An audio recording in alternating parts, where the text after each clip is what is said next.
ចំណុចណាទៅអាចចូលទៅបំពេញធនាគារបានអញ្ចឹងនេះសម្រាប់ជំហានដំបូងដោយសារតែខ្ញុំបាន screenshot ពី account បងប្រុសម្នាក់ដែលគាត់បានជួលឲ្យខ្ញុំធ្វើការ set up ឲ្យអញ្ចឹងដំបូងគឺបងប្អូននេះចុចចូលមក Facebook មុខ Facebook យើងធម្មតាណាជាប្រភេទ personal mode ហើយបងប្អូននេះចុចមកកន្លែងវាថានេះផ្ទាំងព័ត៌មានឬក៏ dashboard ភាសាអង់គ្លេសណាបាទ dashboard ក៏ជាផ្ទាំងព័ត៌មានហ្នឹងចុចកន្លែងហ្នឹងមកវានឹងមកដល់កន្លែងផ្ទាំងដើមនេះបាទទំព័រដើមបាទបងប្អូនឃើញលើណាហើយយើងនឹងចុចពាក្យថាទូទាត់ប្រាក់បើសិនជាភាសាអង់គ្លេសគេដាក់ថា pay out បាទគឺ pay out ភាសាអង់គ្លេសណាយើងចុចចូលកន្លែងហ្នឹងមកបើសិនជា Facebook របស់យើងឲ្យដំណើរការ set up ហើយគឺវានឹងលោតបែបនេះបាទមកវានឹងលោតពណ៌អក្សរពណ៌ហមនេះគឺបង្កើតគណនីទទួលបងប្រាក់បាទគឺបង្កើតគណនីទទួលបងប្រាក់ Facebook របស់យើងហ្នឹងដើម្បីឲ្យយើងធ្វើការ set up អូខេអញ្ចឹងនៅពេលដែលយើងចុចកន្លែងពាក្យថាទទួលបង្កើតគណនីទទួលប្រាក់ហ្នឹងហើយយើងនឹងមកដល់មុខខាងមុខនេះណាជំហានទី1អញ្ចឹងរាល់ការមើលដឹងថាជំហានទី1ទី2ហ្នឹងបងប្អូនមើលកណ្ដាស់ខាងលើនេះបាទខាងលើហ្នឹងនេះខាងលើហ្នឹងវាមានអក្សរដាច់វាមានជាកណ្ដុះដាច់មកកលៈស្មើនឹងមួយជំហានណាមួយកលៈស្មើនឹងជំហានដូចថាអានេះមួយកលៈអានេះមានពីរកលៈអញ្ចឹងគឺមួយកលៈស្មើនឹងជំហានទី1ទី2អញ្ចឹងយើងមកមើលទៅជំហានទី1វិញណាបាទជំហានទី1អញ្ចឹងយើងមើលរូបភាពទី1នេះនៅពេលដែលយើងចុចមកគឺដំបូងគេគឺវានឹងចូលមកកន្លែងនេះកន្លែងនេះគឺត្រូវតែបំពេញឈ្មោះយើងណាសម្រាប់បងប្អូនការដាក់សញ្ញាបត្រយើងឈ្មោះមិនសរសេរជាអក្សរអង់គ្លេសនៅក្នុងដាក់សញ្ញាបត្រយើងគឺសរសេរឈ្មោះមុនណានៅក្នុងការបំពេញទៅក្រៅប្រទេសគឺយើងប្រើឈ្មោះមុនតកូលអញ្ចឹងគឺយើងទៅបំពេញឈ្មោះយើងមុនតាមដាក់សញ្ញាបត្រភាសាអង់គ្លេសណាហើយយើងណែនាំឲ្យវាជាអក្សរធំជាមកបាទឈ្មោះយើងមុនបន្ទាប់ពីឈ្មោះយើងមុនដូចក្នុងតាញ់បានហើយគឺយើងក៏មើលតកូលពេលយើងបំពេញគឺបំពេញត្រឹមតែឈ្មោះសិតបានហើយបន្ទាប់មកតកូលគឺនៅខាងក្រោមណាបងប្អូននេះតកូលនៅខាងក្រោមនេះគឺយើងយកតកូលជាភាសាអង់គ្លេសវាយជាអក្សរធំដាក់ខាងក្រោមដូចគ្នាហើយបន្ទាប់មកគឺជាថ្ងៃខែឆ្នាំកំណើតបាទដែលយើងក្នុងតាញ់បានរបស់យើងដាក់បែបម៉េចយើងដាក់បែបហ្នឹងដែរហើយបន្តមកប្រទេសនេះគឺសំខាន់មែនទែនសម្រាប់បងប្អូនទាំងឡាយណាប្រើកងធនាគារប្រទេសណាខ្ញុំណែនាំឲ្យរើសប្រទេសហ្នឹងបើកាន់កងធនាគារប្រទេសថៃដាក់នៅក្នុងប្រទេសថៃណារើសប្រទេសថៃបើកាន់កងធនាគារប្រទេសខ្មែរដាក់ថាកម្ពុជាចឹងណាអូខេអញ្ចឹងបន្ទាប់ពីយើងរើសប្រទេសហើយយើងចុចបន្ទាប់បាទចុចបន្ទាប់ហើយពេលហ្នឹងវានឹងចូលមកដល់ជំហានទី2បាទនេះគឺចូលដល់កំណត់ទី2នេះណាបងប្អូនមើលកំណត់លើនេះណាកំណត់ទី2នេះអញ្ចឹងកំណត់ទី2ហ្នឹងយើងបំពេញព័ត៌មានអាជីវកម្មជាព័ត៌មានផ្ទាល់ខ្លួនរបស់យើងទី1គឺប្រទេសនេះគឺវាឲ្យយើងអូតូហើយដោយសារតែយើងបានបំពេញមុនហ្នឹងជាកម្ពុជាបន្តមកគឺប្រភេទអាជីវកម្មបងប្អូនជ្រើសរើសយកកម្មសិទ្ធិដាច់មុខឬបុគ្គលបើភាសាអង់គ្លេសវាដាក់ថា individual បាទ individual ណាអញ្ចឹងគឺយើងជ្រើសរើសគឺអាឈ្មោះគឺនៅលើគេទាំងអស់ហ្មងហាមចុចយក business ណាហាមចុចយក business ប្រយ័ត្នយើងពិបាកក្នុងការបំពេញព័ត៌មានវាច្រើនយ៉ាងហ្នឹងណាពិបាកបន្តមកនៅពេលដែលយើងជ្រើសរើសតាមនេះហើយបាទយើងចុចពាក្យថាបន្តមកណាចុចពាក្យថាបន្តគឺយើងនឹងចូលមកដល់ជំហានទី3ហើយនេះបងប្អូនខ្ញុំមើលមួយណាជំហានទី3នេះគឺគេនឹងបញ្ជាក់ឡើងវិញគឺគេដាក់ថា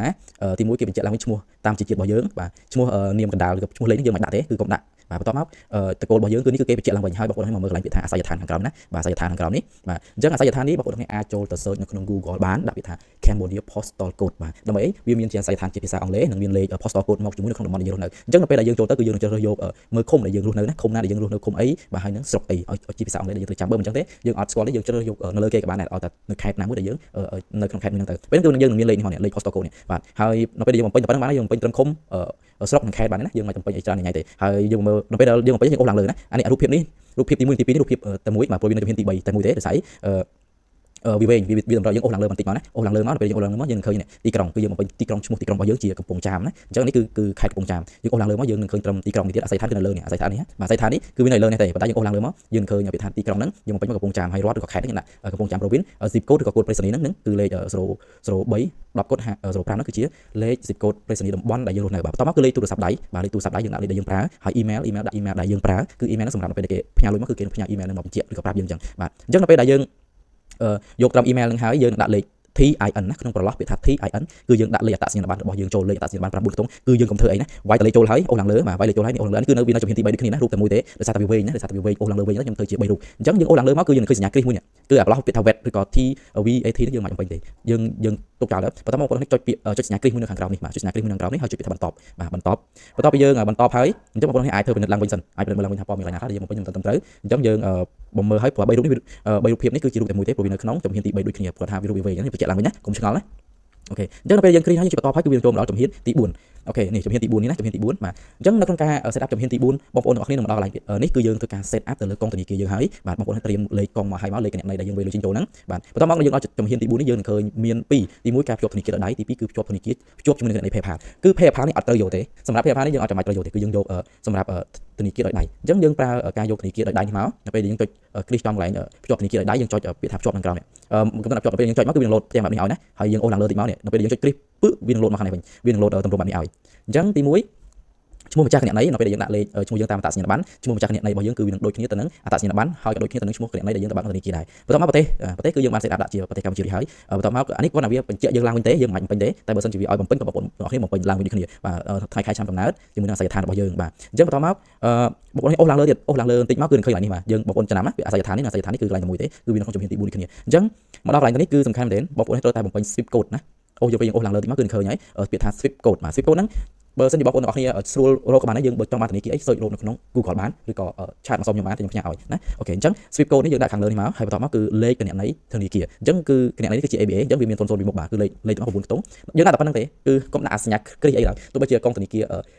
AC ដែលវាមានដកគឺកុំសញ្ញាដាក់សញ្ញាដកហ្នឹងណាខ្ញុំឃើញបងប្អូនវានោះក៏ដាក់សញ្ញាដកហ្នឹងដែរខ្ញុំអត់យល់ដាក់មកទៅអីដាក់តែលេខមកបានហើយយកតែលេខមកដាក់លេខត្រឹមត្រូវមកបានអូខេអញ្ចឹងដល់ពេលយើងបំពេញលេខកន្លែងនេះហើយយើងចុចពីថាភ្ជាប់បាទតែប៉ុណ្្នឹងជាប់ហើយបាទភ្ជាប់មកគឺជាប់ហើយអញ្ចឹងយើងនឹងចូលជំហានការបំពេញពន្ធនេះអញ្ចឹងដល់ពេលដែលយើងចូលមកដល់ចំណុចនេះបងប្អូននេះចុចពីថាបញ្ជូនព័ត៌មានពន្ធបាទយើងចុចពីថាបញ្ជូនព័ត៌មានពន្ធពេលហ្នឹងដល់ពេលយើងចុចបញ្ជូនមកគឺ Facebook វានឹងឲ្យយើងធ្វើការ log in account សារថ្មីណាបងប្អូនយក email ជាមួយនឹងពាក្យសម្ងាត់ Facebook បងប្អូនទាំងអស់គ្នាដែលបានបង្កើត Facebook នឹងឡើងណាមិនថាលេខទូរស័ព្ទក៏ដោយឬក៏ email ក៏ដោយនឹងពាក្យសម្ងាត់ដើម្បីយើងយកមកធ្វើការចូលទៅ Facebook ដើម្បីបំពេញពន្ធដល់ពេលដែលយើងចូលបានហើយគឺវានឹង load ទម្រង់ខាងបែបនេះណាបាទបែបនេះអញ្ចឹងយើងចុចពីថាបន្តទៅគឺពេលហ្នឹងវានឹងចូលមកដល់ជំហាននេះបាទអញ្ចឹងចូលមកដល់ជំហាននេះខ្ញុំចង់ឲ្យបងប្អូនទាំងអស់គ្នាពិនិត្យមើលសន្លឹកទី1សិនបាទសន្លឹកទី1សិនសន្លឹកទី1នេះគឺត្រូវតែជាប់ជាប្រភេទ individual ឃើញទេវាដាក់ជាអង់គ្លេសមកនៅក្នុងការបំពេញគឺត្រូវតែប្រើជាភាសាអង់គ្លេសជានិច្ចអត់អាចប្រើជាភាសាខ្មែរបានទេបញ្ជាក់ទៀតអញ្ចឹងគឺកន្លែងទី1នេះគឺយើងធ្វើការឲ្យវាជាប់ទៅលើពាក្យថា individual តែបើជាប់លើ business គឺពិបាកតិចហើយណាគឺពិបាកមែនទែនហើយសម្រាប់បងប្អូនធ្វើអត់ចេញបើជាប់នៅលើ business ចាំមកឆាតមកខ្ញុំមកខ្ញុំទទ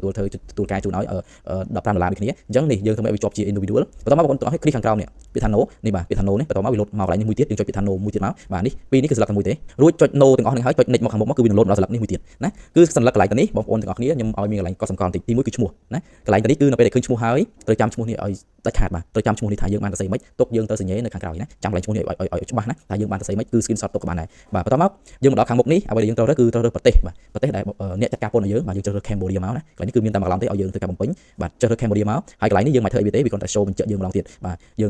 ងបំពេញជា non USA បាទ TIN អញ្ចឹងយើងមិនធ្វើអីទេកន្លែងនេះរើសតែប្រទេសហើយគឺហើយប៉ុន្តែឲ្យចំណាំឈ្មោះខាងលើនេះយើងបានទៅស្អីមិនយើងត្រូវចាំឲ្យបានបាទបន្តមកយើងចុច next មកខាងក្រោមនេះបាទចុច next ខាងក្រោមនេះហើយយើងមកដល់ជំហាននេះជំហាននេះបើសិនជាវាទាមទារទៅលើ address line 1បាទ address កន្លងទី1អាសយដ្ឋានបន្ទាប់ទី1បងប្អូនគ្រាន់តែបំពេញអាសយដ្ឋានដែលយើងបាន copy ពីមុននឹងមកដាក់កន្លងនឹងមកលេខអីហើយអញ្ចឹងពេលដែលយើងដាក់អាសយដ្ឋាននឹងដូចគ្នាហើយយើងចុច next នៅខាងក្រោមនេះបាទចុច next ហើយវានឹងដល់ជំហានមួយនេះបាទជំហានមួយនេះណាអញ្ចឹងដល់ជំហានមួយនេះយើងចុច next ទៀតមកបាទបន្តមកវានឹងដល់ជំហានមួយទៀតបាទជំហានទី3មួយទៀតគឺយើងជ្រើសរើសយក 0% បាទជ្រើសរើសយក 0% ហើយចុច next មកទៀតអញ្ចឹងដល់ពេលដែលយើងចុច next ហើយវានឹងដល់ជំហានមួយនេះបាទដល់ពេលដែលយើងមកដល់ជំហាននេះគឺជាជំហានតាក់បាទតាក់ information tagបាទ tag use to continue អញ្ចឹងមានន័យថាយើងដល់លក្ខណៈក្នុងការសញ្ញេឈ្មោះនេះត្រូវបងប្អូនបាទអញ្ចឹងសន្លឹកនេះគឺតែមួយទេយើងមកដល់នេះអូសឡើងលើមកដល់ពេលយើងអូសឡើងលើឆ្វាច់ហើយវានឹងដល់កន្លែងឃើញកន្លោនមួយទូចកន្លែងនេះឲ្យយើងគ្រីសអញ្ចឹងបងប្អូនចុចគ្រីសមកហើយបំពេញឈ្មោះនៅក្នុងកន្លោននេះឲ្យដូចទៅនឹងឈ្មោះដែលយើងបានបំពេញសាមុនដែលយើងបានប្រាប់ហ្នឹងបាទឲ្យដូចគ្នាមកបាទហើយបើសិនជាវាចេញក្រហមចុចដក clear បន្តិចមកណាយើងដក clear អក្សរយើងទេលុបដក clear ចេញវិញមកពេលនេះគឺលេខក្រហមហើយយើងចុច next បាទនៅពេលដែលយើងចុច next គឺវានឹងចូលមកដល់ជំហានមួយទៀតបាទកន្លែងនេះគឺវាឲ្យយើងមើលទៅលើ information តាក់របស់យើងនៅពេលដែលយើងមើលហើយយើងអូសឡើងលើមកយើងចុចពាក្យថា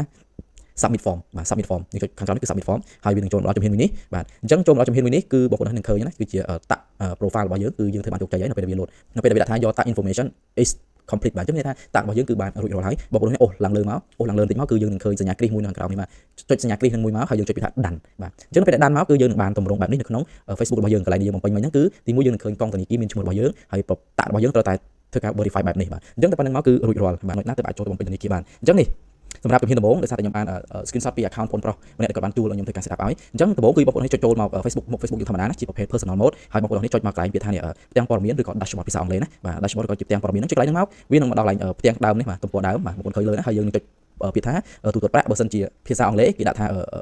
pay out បាទគឺ pay out ភាសាអង់គ្លេសណាយើងចុចចូលកន្លែងហ្នឹងមកបើសិនជា Facebook របស់យើងឲ្យដំណើរការ set up ហើយគឺវានឹងលោតបែបនេះបាទមកវានឹងលោតពណ៌អក្សរពណ៌ក្រហមនេះគឺបង្កើតគណនីទទួលបងប្រាក់បាទគឺបង្កើតគណនីទទួលបងប្រាក់ Facebook របស់យើងហ្នឹងដើម្បីឲ្យយើងធ្វើការ set up អូខេអញ្ចឹងនៅពេលដែលយើងចុចកន្លែងពាក្យថាទទួលបង្កើតគណនីទទួលប្រាក់ហ្នឹងហើយយើងនឹងមកដល់មុខខាងមុខនេះណាជំហានទី1អញ្ចឹងរាល់ការមើលដឹងថាជំហានទី1ទី2ហ្នឹងបងប្អូនមើលកណ្ដាស់ខាងលើនេះបាទខាងលើហ្នឹងនេះខាងលើហ្នឹងវាមានអក្សរដាច់វាមានជាកណ្ដុះដាច់មួយកលៈស្មើនឹងមួយជំហានណាមួយកលៈស្មើនឹងជំហានដូចថាអានេះមួយកលៈអានេះមានពីរកលៈអញ្ចឹងគឺមួយកលៈស្មើនឹងជំហានទី1ទី2អញ្ចឹងយើងមកមើលទៅជំហានទី1វិញណាបាទជំហានទី1អញ្ចឹងយើងមើលរូបភាពទី1នេះនៅពេលដែលយើងចុចមកគឺដំបូងគេគឺវានឹងចូលមកកន្លែងនេះកន្លែងនេះគឺត្រូវតែបំពេញឈ្មោះយើងណាសម្រាប់បងប្អូនការដាក់សញ្ញាបត្រយើងឈ្មោះមិនសរសេរជាអក្សរអង់គ្លេសនៅក្នុងដាក់សញ្ញាបត្រយើងគឺសរសេរឈ្មោះមុនណានៅក្នុងការបំពេញទៅក្រៅប្រទេសគឺយើងប្រើឈ្មោះមុនតកូលអញ្ចឹងគឺយើងទៅបំពេញឈ្មោះយើងមុនតាមដាក់សញ្ញាបត្រភាសាអង់គ្លេសណាហើយយើងណែនាំឲ្យវាយជាអក្សរធំជាមកបាទឈ្មោះយើងមុនបន្ទាប់ពីឈ្មោះយើងមុនដូចក្នុងតាញ់បានហើយគឺយើងក៏មើលតកូលពេលយើងបំពេញគឺបំពេញត្រឹមតែឈ្មោះសិនបានហើយបន្ទាប់មកតកូលគឺនៅខាងក្រោមណាបងប្អូននេះតកូលនៅខាងក្រោមនេះគឺយើងយកតកូលជាភាសាអង់គ្លេសវាយជាអក្សរធំដាក់ខាងក្រោមដូចគ្នាហើយបន្ទាប់មកគឺជាថ្ងៃខែឆ្នាំកំណើតបាទដែលយើងក្នុងតាញ់បានរបស់យើងដាក់បែបម៉េចយើងដាក់បែបហ្នឹងដែរហើយបន្ទាប់មកប្រទេសនេះគឺសំខាន់មែនទែនសម្រាប់បងប្អូនទាំងឡាយណាប្រើកងធនាគារប្រទេសណាខ្ញុំណែនាំឲ្យ